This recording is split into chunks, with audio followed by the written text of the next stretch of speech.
and welcome to Mock the Week. I'm Dara O'Brien. Joining me this week are Maisie Adam, Ed Gambon, Sukh Ojla, Mark Simmons, Hugh Dennis and Ed Byrne.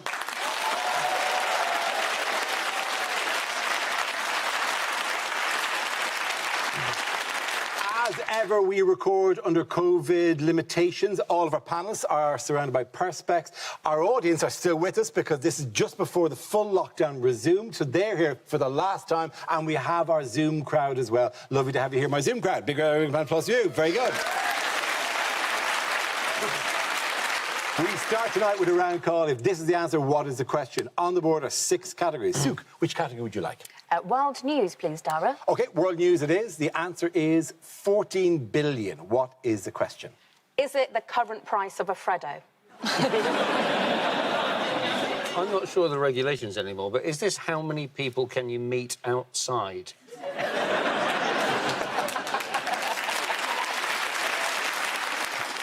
Is it, in a briefing, on average, how many times does Professor Chris Whitty say, next slide, please? Is it how many sperm would I waste over lockdown 2? Is it how many unanswered texts did Dara send Brian Cox when they announced there was water on the moon? Is it how many times the James Bond film's going to be rescheduled? Is it after Eat Out to Help Out, how many chili points did Rishi Sunak have on his Nando's card? Is it how many children would I have if socks could get pregnant? Is it how many people have been missed by track and trace?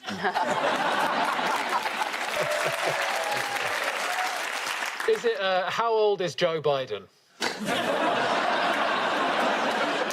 What is the highest tier in Scotland? Is it Prince Philip's car insurance premium? Is it how many votes will Donald Trump claim to have received?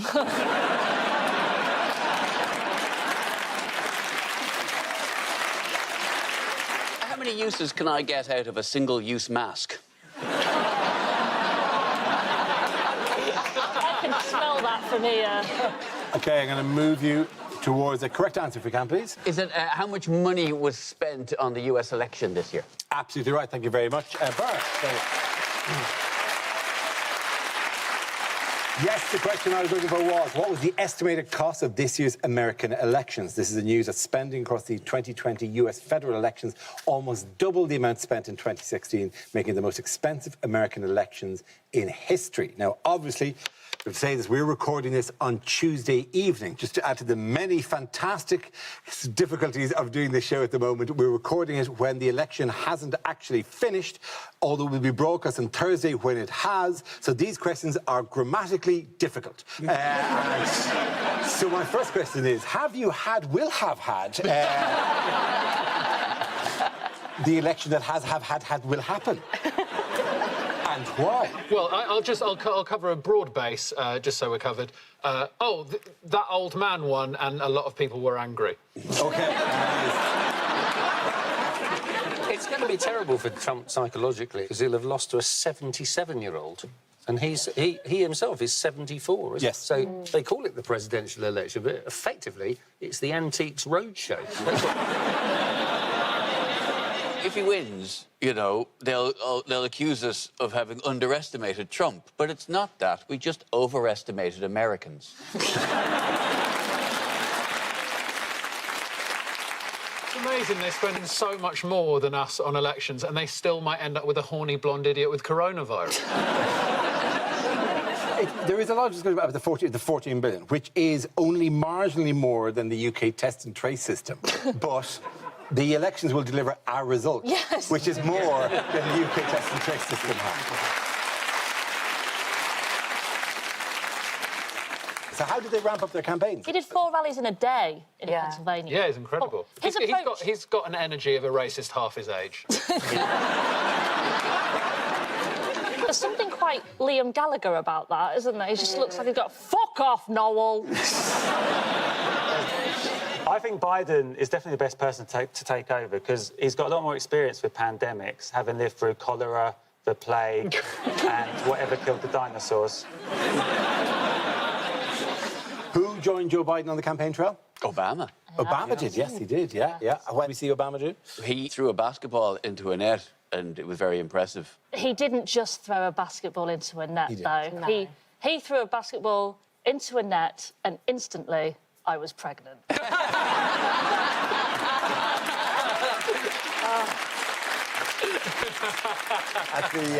At the risk of giving you twins, we're going to show it again.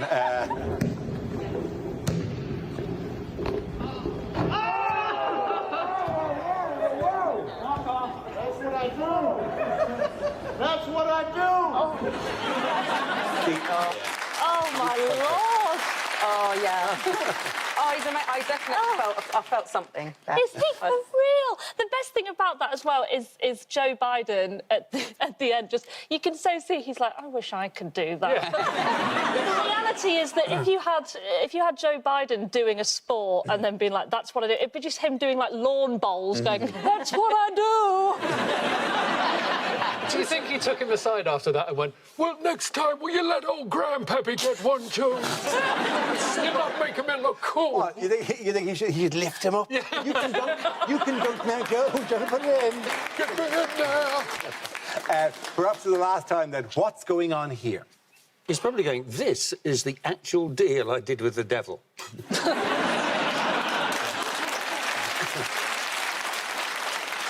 Is he going, when you're famous, you can just grab them by the pages? Is this him with a list of his outstanding sexual assault allegations? I wouldn't say they're outstanding. He's probably saying, and then we put all these Democrat votes in the shredder. It's probably what he's thinking. This is him showing off the copy of the Constitution that he wipes his arse on. Is it the sequel to Mean Girls, and this is his Byrne book? Is it him going, Joe Biden is an ugly skank?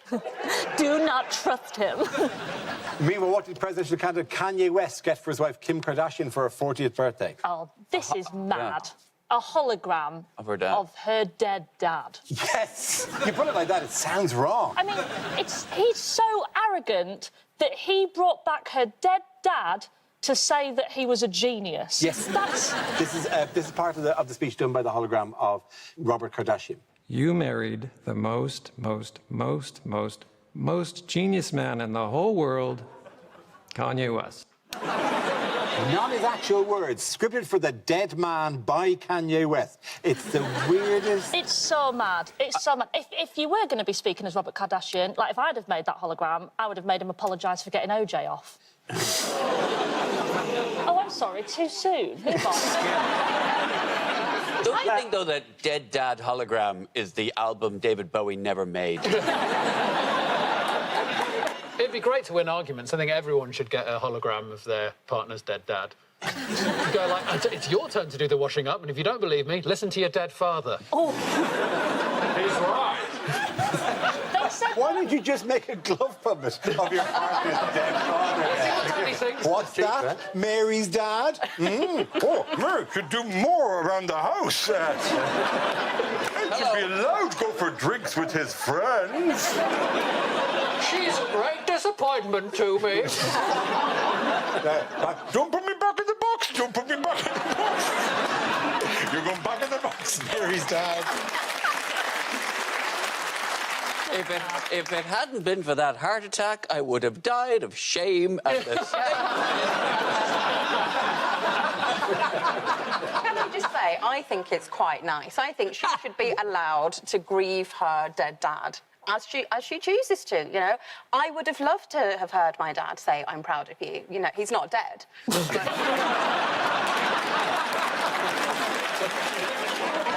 In other news, what have Dutch scientists created using a 3D printer? This, I think, is the world's smallest boat. It is the world's smallest boat. Yes, they made a nano boat. They've made a nano boat which can go along in your body. But the weird thing about this story is that this boat is made in the shape of a tiny tug. And you think it's going through veins and stuff like that. Yeah, it's a tiny little tugboat. It's like a 3 microns in length, okay, 3/100 of a millimetre. I tell you what, Priti Patel is not going to like that sneaky little boat, is she? No. Oh, she won't like that. No. She'll have to hire a borrower to be a new immigration officer. Yeah. It's like the most literal way of having a tug and getting some semen out. Oh, come on, actually, you know, we're a bit more highbrow here, mate. Do you think if it sinks like the Titanic and then the band plays heroically as it's going down, it will be like the world's smallest violin having a really sarcastic response to its own death? A few years ago, I was going to sail around the globe in the world's smallest ship, but I bottled it. At the end of that round, the points go to Maisie, Ed and Sukh. Now we play a round called Biden Into My DMs. This game involves Mark and Maisie, so if you could make your way into the performance area, please. This round is a stand-up challenge. I launched a wheel of news, and wherever it chooses to stop, one of our performers must step forward and talk about that subject. OK, here we go. Let's have our first subject, please.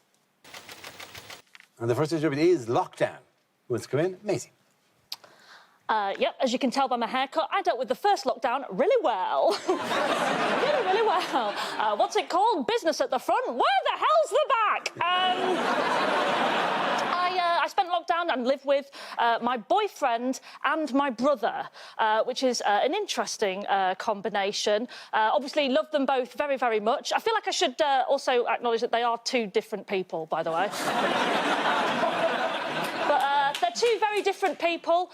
In fact, they couldn't be more different. I was trying to think of the only thing they have in common, and I realised it's that at some point in their life, they have both had a bath with me. Obviously, one was very erotic, and the other one he pooed in. Ruined Valentine's Day. But one of the pros of lockdown has been that me and my boyfriend, we've been able to have our evenings back together, which is nice. And as a result of that, there's been a lot more jiggery-pokery going on. And so to make sure it doesn't get bland, to keep it spicy, I decided to go and buy some sexy lingerie. I say I bought sexy lingerie. I went and bought a pair of knickers that matched a bra I already had.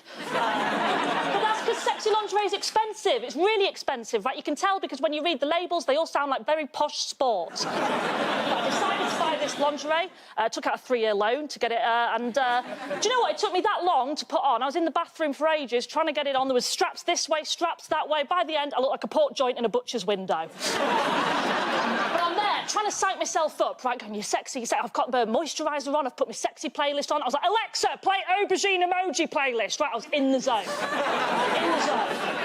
I was like, come on. I walked into the bedroom, my boyfriend, he saw me, his jaw dropped to the floor, and he went, wow, that is coming straight off. I said, it's chuffing not. I said, this is a treat, and you need to appreciate it as such. When you go to a restaurant and you have the posh item, you have the expensive item, let's say you have the £40 steak tartare, you don't wolf it down like a burger. You take your time with it, you savour it, you appreciate what you're having. And I am not a wimpy burger, Michael. I am a £40 steak tartare.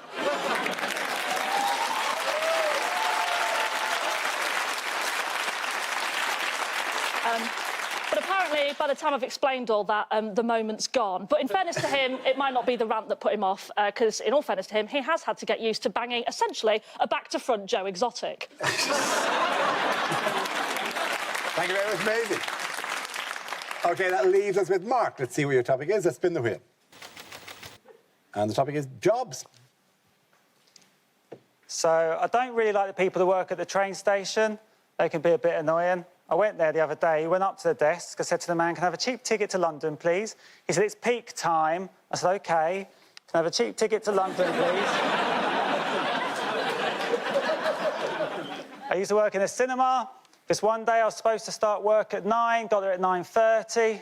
Boss was angry, came over, he said, Mark, you're late, I want you to make the time up. I said, OK, it's 9.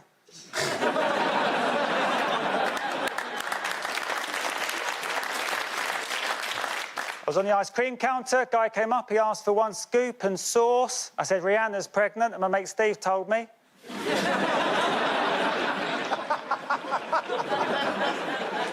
At the age of 30, I was a Virgin Air steward, working for British Airways. So my father worked 12 hours a day to put food on the table. Great dad, slow cook. So a few years ago, all of my family predicted what we thought my sister would end up doing for a living. And it turns out she works for a sex chat line. Yep, I called it.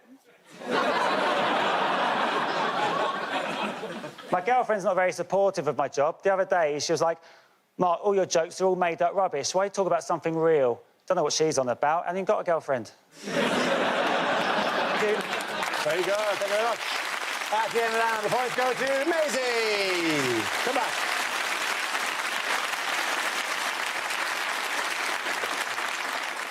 Our next round is called Picture of the Week. I show the panel a topical image and ask them to tell me what's happening. So, what's going on here? Is he saying, sorry, no, I said I wanted to sustain an election? Is he saying, I've actually turned over a new leaf as a pharmacist. Come and get your flu vaccination. I thought he was saying that this is actually very good anti-Semitism. I mean, antiseptic. Is he saying some drugs are class, eh? Is he saying, have you got any domestos? I've got some minions that need bleaching. He's saying, with these Duracell batteries, you can make racism allegations go on and on. Is he saying that whilst he believes these symptoms exist, the doctor has dramatically overstated his symptoms for political reasons? You can't actually see his legs, but he's in boots.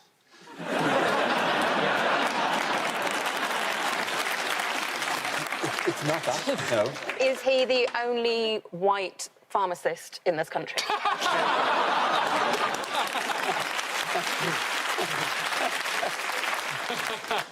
So you have the correct answer? That is Jeremy Corbyn, who has been suspended from the Labour Party. Indeed, it is. Thank you very much, Hugh. Yes. Yes, it's a picture of Jeremy Corbyn, the former leader of the opposition, who was suspended from the Labour Party this week. Why was he suspended? Because he didn't walk back his comments. Basically, he said that when the result of the EHRC's findings was that they breached anti-Semitism rules, and his response was that it's been overstated, it's been exaggerated. Exaggerated, yes. Just a tone. Look, I know we're going to get grief of all the people who are big fans of Jeremy Corbyn over this, but there is an element of say sorry to your brother. Say sorry to your brother. And you say sorry for hitting your brother. Yeah. I have always been against all of the attacks on my brother. All kinds of it. I've always spoken out against. Just say sorry to your brother. The amount of attacks has been exaggerated for political gain. Right, naughty step now. That's essentially. Yeah, what Starmer it is. basically put out a statement saying one thing, and Corbyn just went, nah. Like, he might as well have just put a video out going, I know you are, you said you are, but what am I? The odd thing is that Corbyn has said he's only been kicked out for, it's been a political intervention. Like, yeah, what else did you think it was? Like, you're a politician, and the political party you're a member of booted you out because of the political statement you made. Of course it's political. That'd be like me, as a surgeon, like, constantly removing the wrong organs and then being struck off and going, oh, well, this has been a medical decision. Yes! That's exactly what it is. Keir Starmer, recently, I just see someone's put a poppy on a Toby jug. That's the most northern thing you've ever said. What?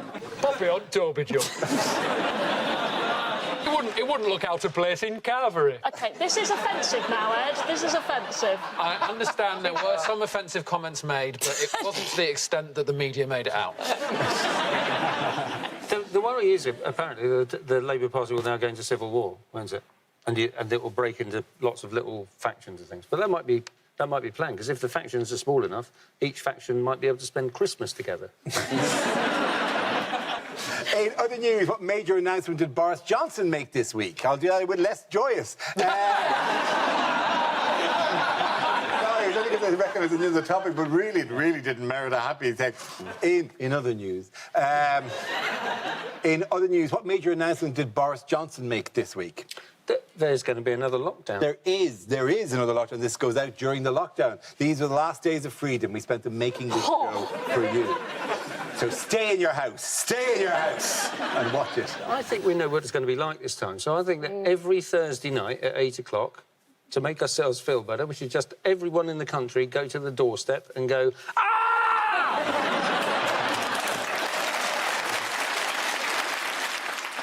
This whole thing has really been stressing me out. So the other day I had a bubble bath. It was just me, my mum, my Uncle Alan, my cousins. I'm glad it happened on Halloween, because then when all the local kids threw eggs and toilet paper at my house, they just went straight into the stockpile. I think it's great timing because it's November now. ITV2 are going to be showing Love Actually every night. And I can just stay in and frig myself silly to Hugh Grant being Prime Minister.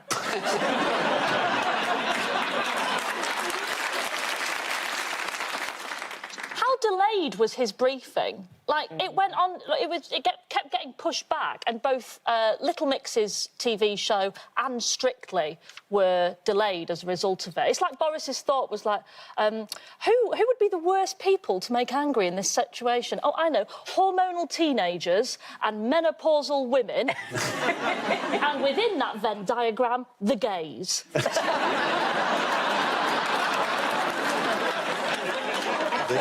And then they put, but like it was a whole thing at the BBC said, well, you cannot delay Strictly, which was a real slap in the face of the Little Mix, because they kind of went, that we can dump that.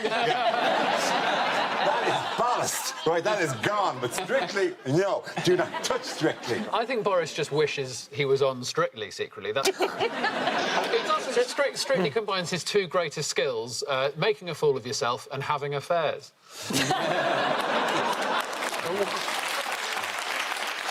It's particularly intense this year in Strictly because they all have to shield together. They all have to in their bubble, which, if you can imagine, it always had a reputation as building sexual tension between the celebrity and the dancer. And now they do 8 hours of sweaty rubbing, and then they go, oh, well, back to the hotel, I suppose.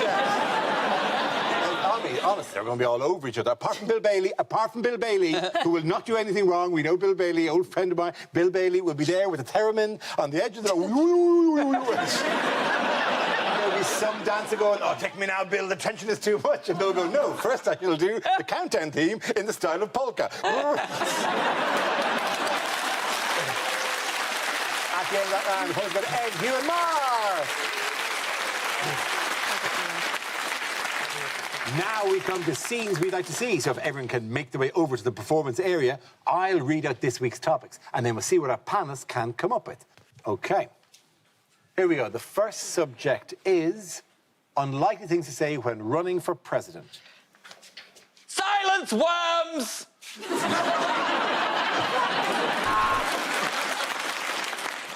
OK, I just need to check my notes. I've got so much money. I'm delighted to announce that my running mate is the hologram of Kim Kardashian's dead dad. Thank you once again for electing me, Vladimir Putin, President of the USA. You will not find me confusing presidents with fast food outlets, and that is why I have been such a long-time admirer of JFKFC. As president, I'll be legalising marijuana.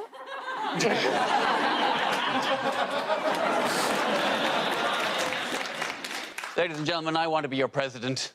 Not for the fame, not for the power, not for the riches, but for the fanny.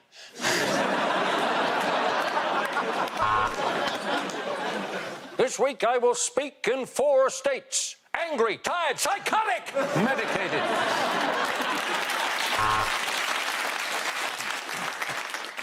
Why should black voters trust me? Well, if you check my college photos, I even used to dress up as you guys back in the day.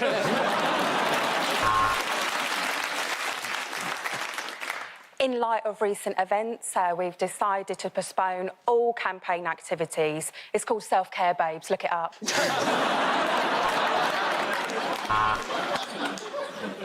Tax havens. Tax butlins. Tax pontins. If elected, I will drastically reduce the price of prosthetic limbs, because at the moment they cost an arm and a leg.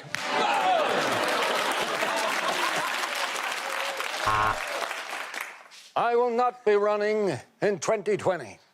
I will be skipping.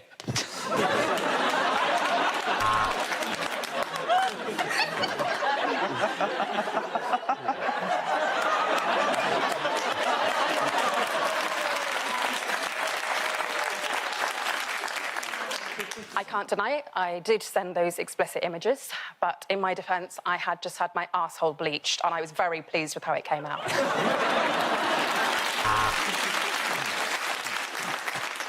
To the people who say that I'm too old to be president, here's £1. Don't tell your mum.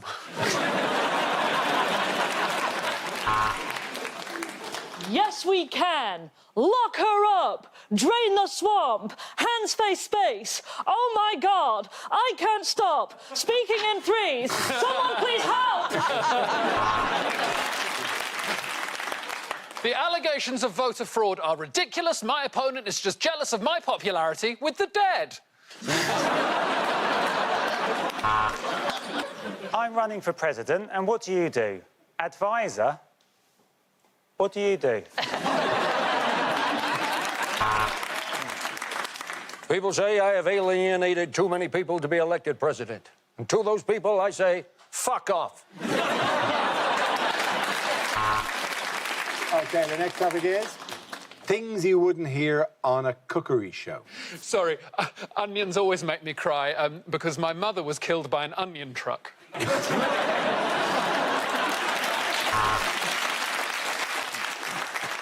Now, it's had a lot of bad press recently, but I think I can change your mind with my recipe for bat à l'orange.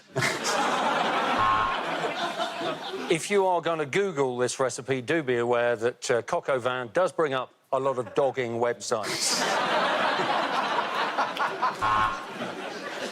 This recipe was passed down to me by my great-grandmother, so it is a little bit racist. So last week, I showed you how to knock up a chicken. This week, I showed you how to impregnate a turkey. Hi, I'm Nigella Lawson, and I've run out of innuendo, so I'm just going to cook this curry with a tit out.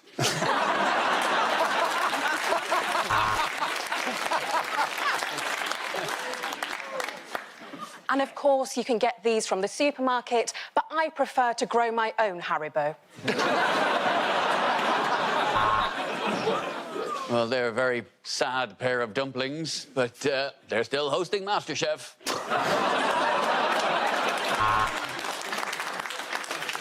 So there is shark fin soup. Ta-da! Sorry. Ta-da.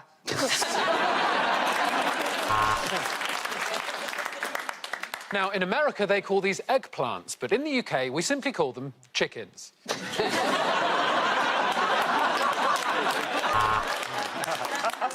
Now we've put the pineapple on the pizza, all that's left is to slide it into the bin.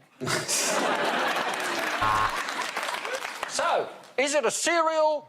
Is it seafood? Who cares? It's the world's most dangerous fusion food, sugar pufferfish.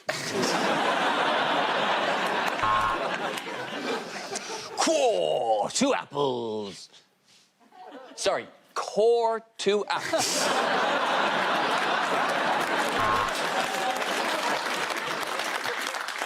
So when my family came to England in the 60s, they very early on, they realised that all you need to do is package up any old shit, call it authentic, and white people will lap it up. Welcome to my new pop-up restaurant where we just make toast. And now I'm going to roast these carrots.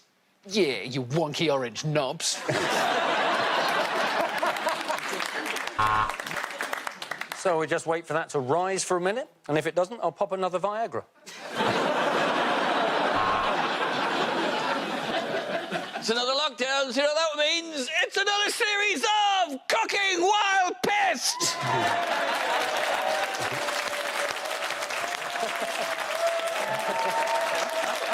Today, we're going to put an oven-ready meal in the microwave for too long. At the end of that round, the point's going to end you and Mark.